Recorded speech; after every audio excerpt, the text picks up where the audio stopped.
Assalamualaikum warahmatullahi wabarakatuh. Al-Fatihah. A'udzu billahi minasyaitonir rajim. Bismillahirrahmanirrahim. Alhamdulillahirabbil alamin. Arrahmanir rahim. Maliki yaumiddin.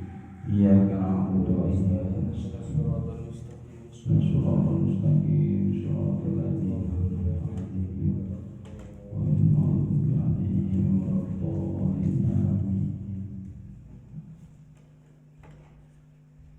Mari kita lanjutkan kajian tentang kitab Shorihul Ibad, maqalah yang ke-30. Bismillahirrahmanirrahim. Wal maqalatu adzalathun an Abi Zakaria Yahya ibn Mu'ad rahmatullahi alaihi.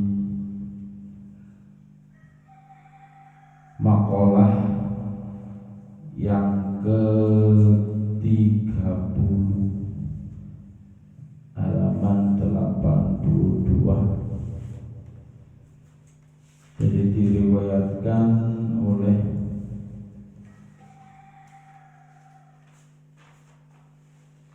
Abi Zakaria Yahya ibn Mu'ad, tarkud dunya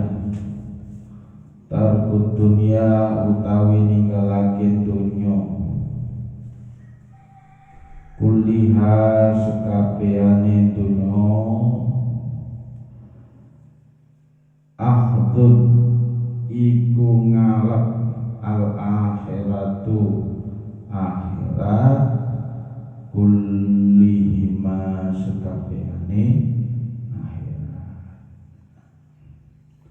Orang yang meninggalkan dunia dan seluruhnya, maka dia termasuk kategori orang yang mengharapkan dan bisa mengambil akhirat. Faman tarakaha, faman mongko utawi sapane wong tarakaha lamun iku ninggalake donya, ai dunya tegese sekabehane donya, kula akhodha mongko ngalap sapa manha ing akhirat, ayil akhirati tergese pira-pira akhirat, kullaha sekabehane akhirat. Faman mongko utawi sapane wong a'rada 'anid dunya, lamun iku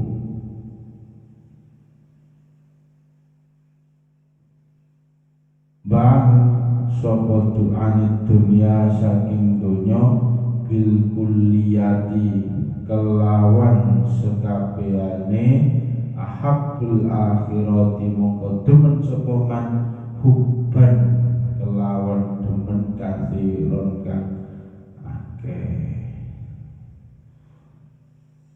Jadi yang pertama, konteks orang yang meninggalkan dunia dan seluruhnya, maka dia termasuk kategori orang yang mengambil akhirat. Dan barang siapa yang mengambil dunia dan seluruh isinya, ya termasuk hubud dunia, mencintai dunia itu dalam beberapa hal. Contoh, misalkan lebih mengutamakan sebuah pekerjaan daripada ibadah kepada Allah, maka ini konteksnya adalah dia mengambil dunia. Maka ketika dia mengambil dunia dan seluruh isinya, maka dia tidak akan bisa mengambil mengambil akhirat. Gampangannya begini, gampangannya yang sering diucapkan orang-orang kita itu, orang Islam, sapa wonge sing golek akhirat insyaallah dunyoe katut. Lah sapa wonge sing golek mek dunya tok belum tentu akhirate katut. Maka orang yang sibuk mengurusi urusan dunia saja, dia tidak akan mendapatkan apa-apa. Mungkin hanya sekedar kesenangan semata. Tapi kalau orang itu mengurusi akhiratnya, insya Allah dunianya bakal dicukupi dan diurusi oleh Allah Subhanahu wa ta'ala. Kalau konteksnya kita hidup ini ya sebagai abid, sebagai seorang hamba, maka kita tidak perlu dan tidak usah lupa akan bagaimana kita nanti seorang yang diciptakan oleh Allah dan akan kembali kepada Allah Subhanahu wa ta'ala. Maka meninggalkan dunia dan seluruh isinya ini berarti dia lebih mengutamakan akhiratnya daripada dunia. Bukan berarti meninggalkan dunia itu harus keluar dari dunia.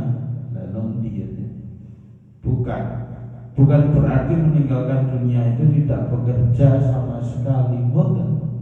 Ya tetap manusia kodratnya ya harus memenuhi kebutuhannya, harus bekerja ya.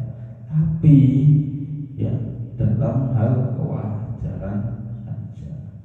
Kalau sampai pekerjaanmu itu mengganggu dan sampai meninggalkan ibadahmu, ya wallahu a'lam, ya, maka kamu termasuk orang yang hubbu dunia, lebih mencintai dunia daripada akhirat.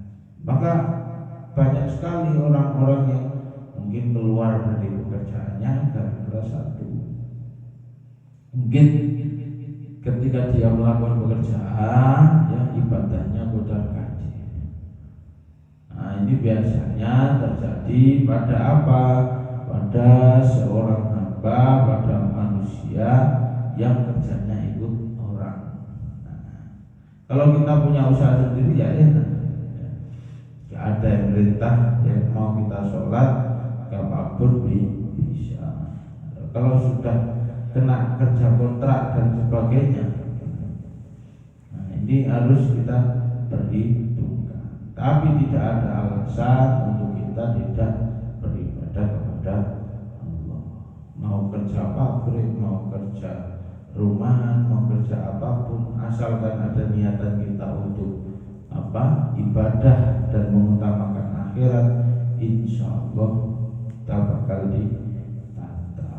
Lah kalau orang itu hidupnya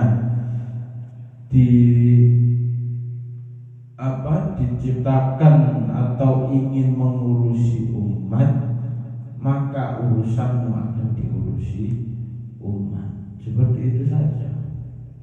Tidak ada yang tidak mungkin dan tidak ada yang tidak istilahnya tidak bisa kita hanya mengandalkan otak kita untuk bekerja, tapi harus dibarengi dengan usaha dan juga doa. Waman akhadaha ayyid dunya kullaha tarkuha ayyil akhirah. Faman ahabbat dunya, paman mongko utawi sapane wong ahabbat dunya iku demen sapa man bil kulliyati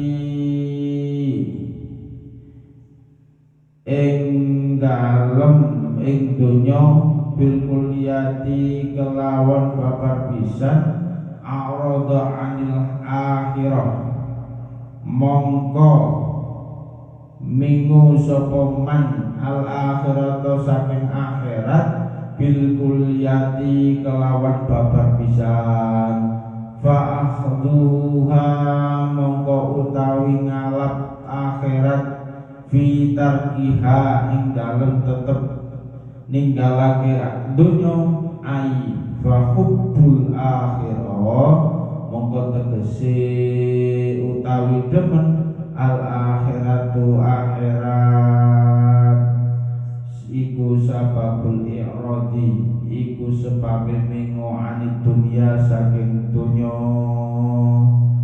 Maka hal-hal yang demikian sudah barang tentu apa antara dunia dan akhirat itu ibaratnya ya adalah saling berpaling, diibaratkan seperti itu.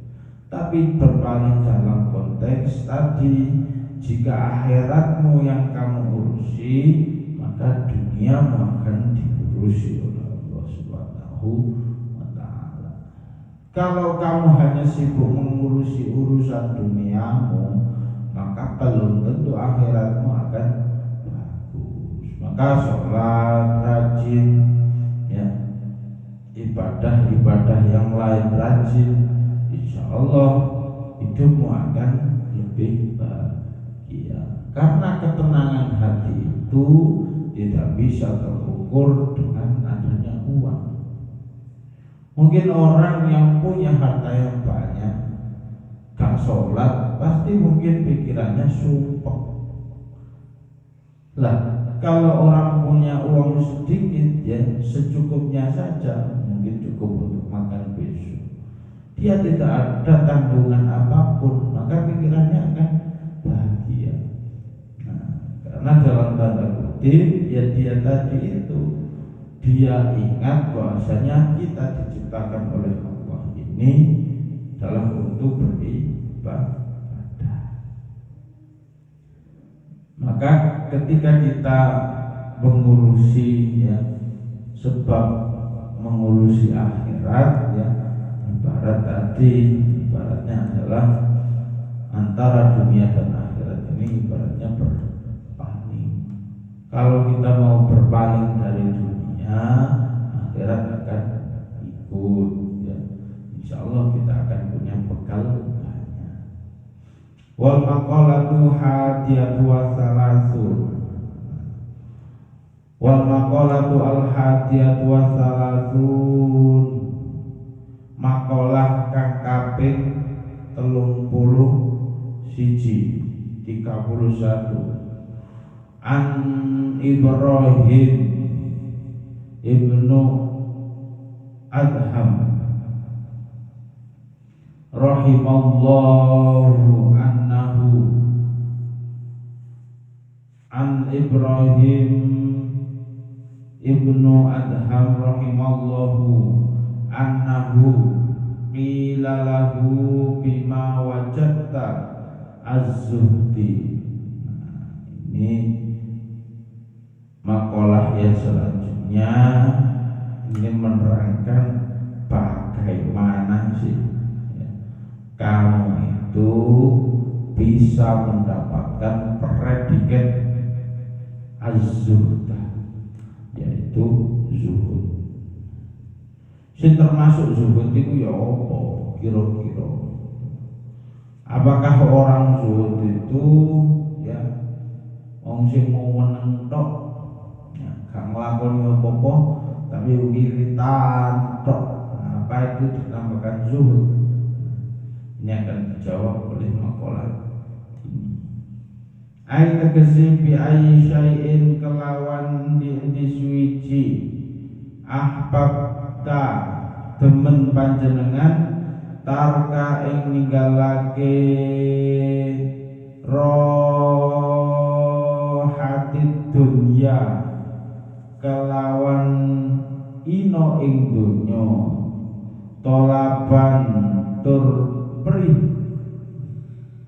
liro hatil akhirati marang gone akhirat ruya dan ceritaake annahu mongko setuhune Ibrahim kana iku ana sultanan iku dadi ijen fi baladin ing dalem kota fatar sultanatan mongko ninggalake sapa sultan.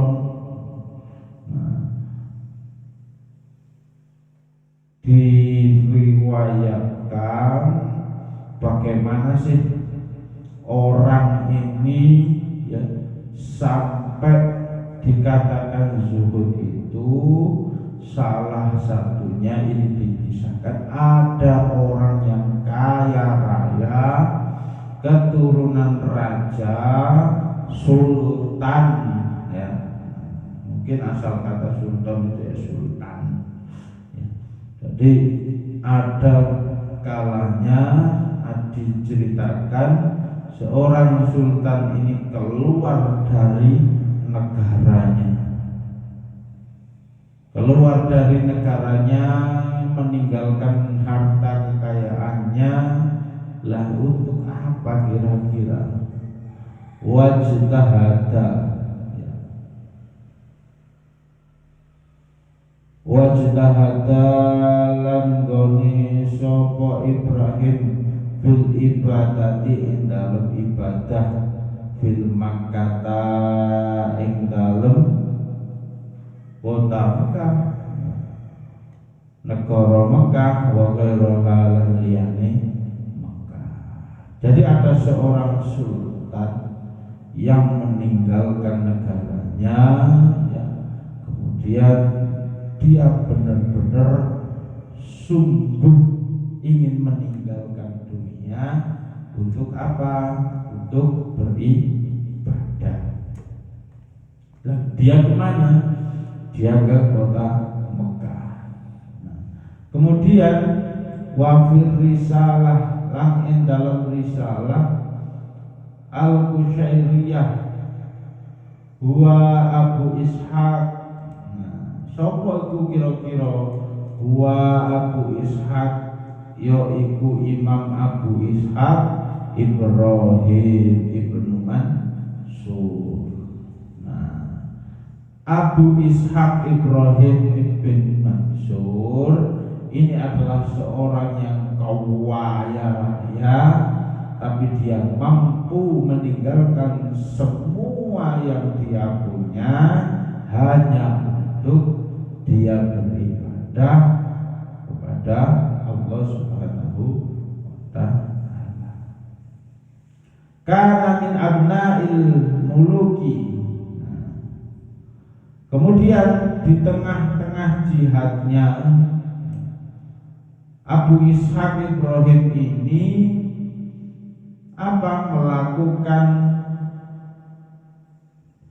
satu hal, yaitu fakharaja mongko metu sapa Ibrahim yauman ing dalem siji dina mutasayyidan hale amburu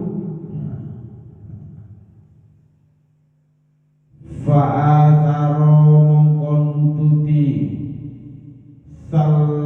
sa'laban sapa Ibrahim sa'laban ing kancil au arnaban utawa terwelu. Jadi orang ya Ibrahim ini, Abu Ishaq Ibrahim ini melakukan satu pekerjaan. Dia itu keluar dan berburu ya, berburu. Siapa yang diburu kira-kira? Nah, yang diburu itu adalah kancil atau arnab. Arnab itu apa? Arnab itu adalah artinya terwelu. Kalau terwelu bahasanya Indonesianya apa Ibrahim? Kelinci. Jadi bahasa Arabnya kelinci itu arnab. Nah, maka kelincinya panggil aja arnab ya, terwelu. Nah, jadi Ibrahim ini ya salah satu dikisahkan di kitab ini berburu kancil atau arnab. Lah di tengah-tengah perburuan tersebut wa huwa fi talabihi, wa huwa yaiku Ibrahim fi talabihi iku tetep ing dalem golek sapa Ibrahim fahatafa bungko buru bihi kelawan Ibrahim hatifun opo kang nyuwara ya Ibrahim, he Ibrahim, alihada ana ta krana iki khulikta ya den dadekake sira ambihada kelawan iku nyuruh ya amartu den perintah sira. Jadi ini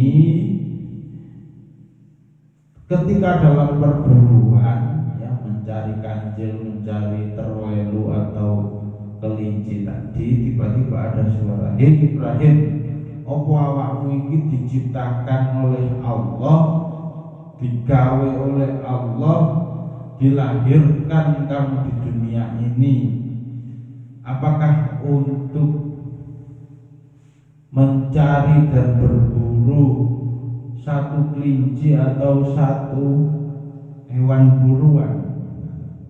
Tsumma hatafa bi aidan min Kudus ya. Itu berkali-kali suara itu tiba-tiba muncul, lalu dijawab ya. Lalu dilanjutkan, wallahi ma li hadza khalaqta, demi Allah aku diciptakan itu bukan untuk ini.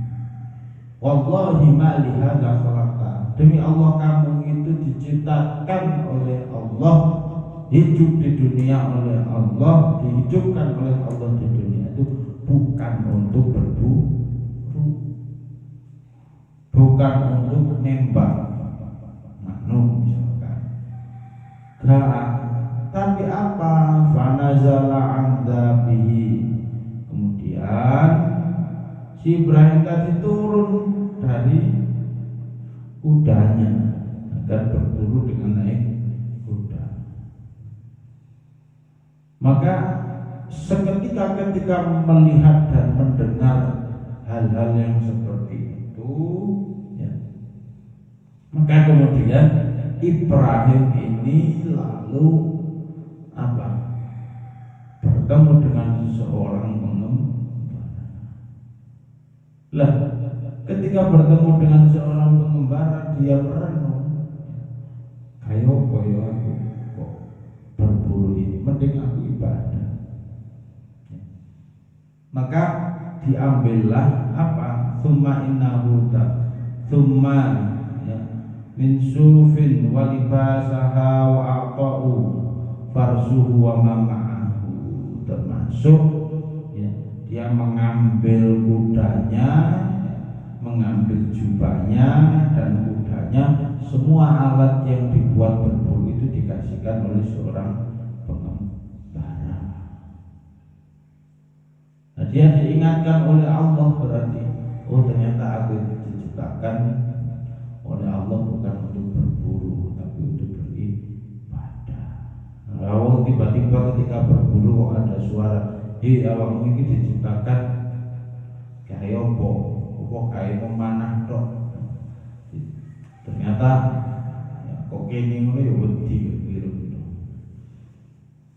Ketika sudah ingat dan sudah flashback bahwasanya kita diciptakan oleh Allah itu untuk beribadah, maka harta satu-satunya yang kuda, jubah, termasuk pemanah itu dikasihkan oleh Ibrahim ke orang lain. Tsumma dakhala badiyatun, tsumma dakhala Makkah. Nah, kemudian dia masuk ya, masuk kemana? Masuk ke salah satu kota, yaitu kota Makkah.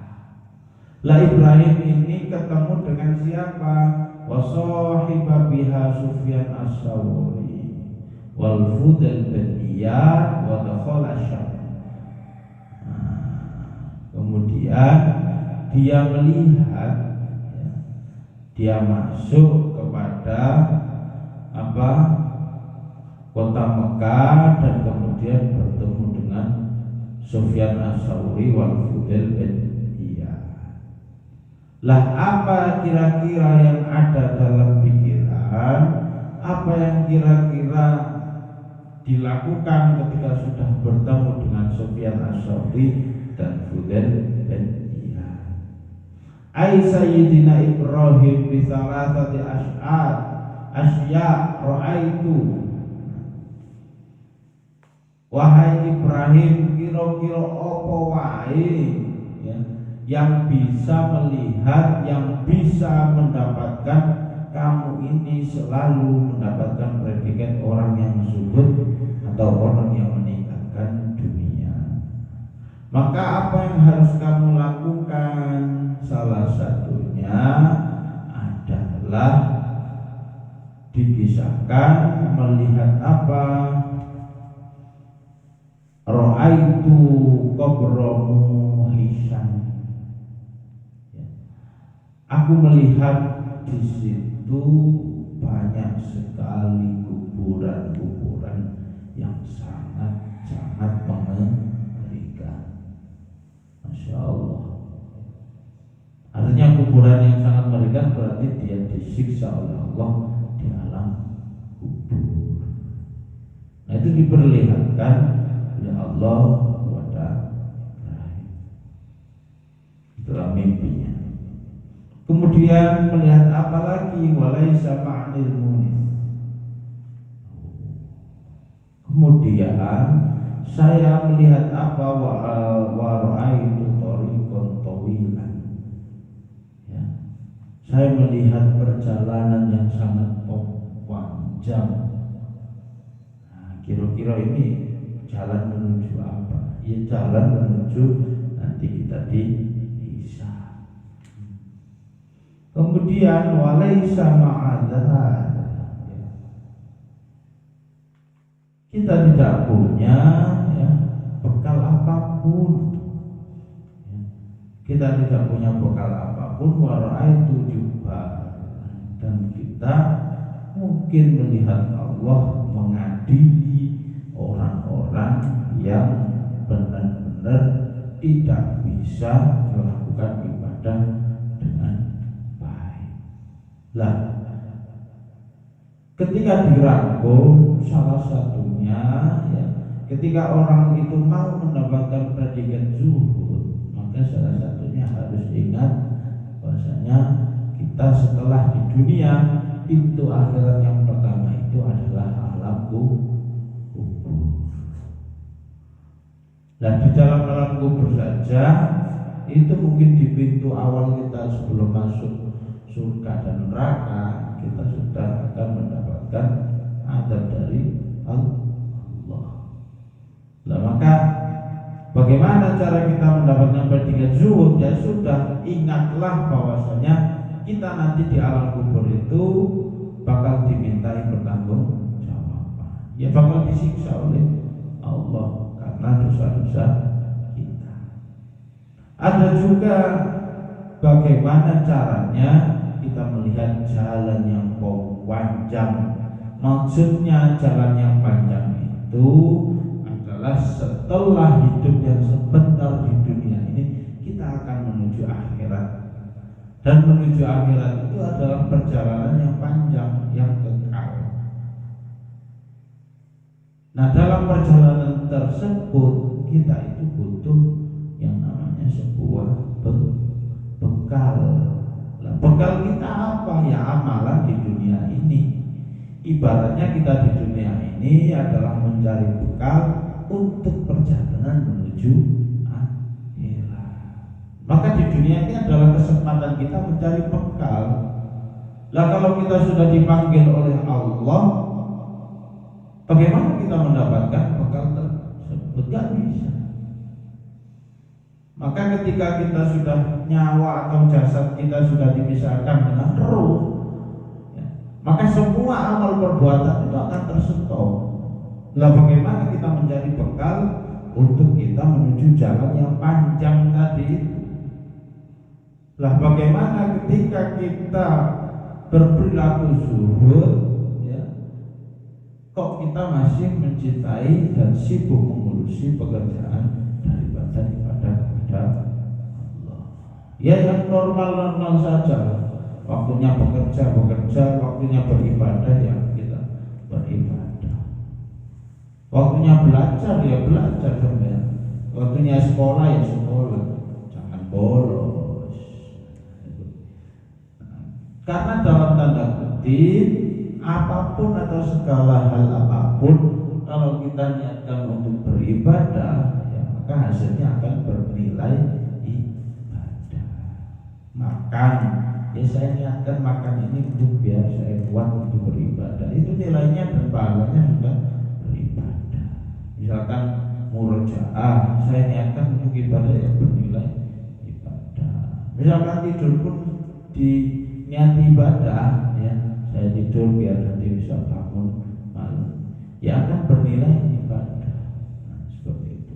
Maka ketika kita ingin mendapatkan predikat zuhud, ya sudah, kita harus melihat bahwasanya di alam kubur itu alam yang mengerikan bagi orang yang melanggar larangan-larangan Allah, dan perjalanan panjang menuju akhirat. Nah, salah satunya yang mencari bekal kehidupan di dunia. Semoga bermanfaat. Wallahu a'lam bishawab.